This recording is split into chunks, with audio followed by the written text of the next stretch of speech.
ang pagsugod sa shooting sa mga artista sa Viva Max. Maayong gabi mga langga, sugod nagpaso ang mga artista nga wala gidawat kay mga overacting. Si Angkol nga nang laki sa kilid pero wala gipansin kay nagdala og putos. Ang pagbaklay sa tulay sa Pangal Bay Bridge sa mga badyaw nga manglimusay. Ang teddy bear nga bag-ong taod og bateri gadalag sugnod og tubig.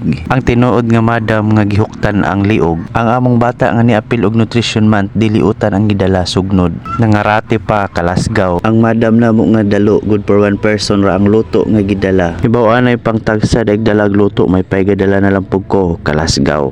Puro na luto o anay sudan itusnob na lang nato ni sa dagat. Ingon si madam lisod ang panahon gamay rang luto kay mahal ang bugas. Mga kamot sa kapre nga nikaon sa karne nga duwinde. Lame. Ang unang kaon ni Smigol og karne. Pauli na sa laing nasod kay mag-shooting pa mo sa Lord of the Rings. Ang pag-abot sa mga anak ni Aquaman nga gikan na ngayong isda sa Atlantic Ocean na lumaki sa mundo ng mga tao.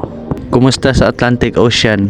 Natugway ra bag-ayo ang mga iho nato didto. Ang paghatod ni Smigol sa mga kuha sa mga anak ni Aquaman. Gibidyuhan dayon sa among vlogger nga 1 follower.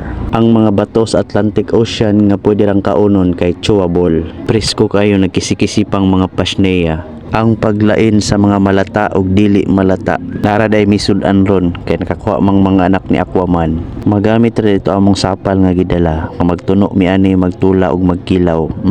Lame. Gilain ang isda sa mga bato nga makaon. Mauni ang mga dulaan sa Atlantic Ocean nga gipangkuha sa mga anak ni Aquaman. Pasneya. Lutuo na nato ni ang ilang mga kuha kay mapas mo niya ta samot na ginikaway ayo atong vlog. Maura to da, salamat, bye.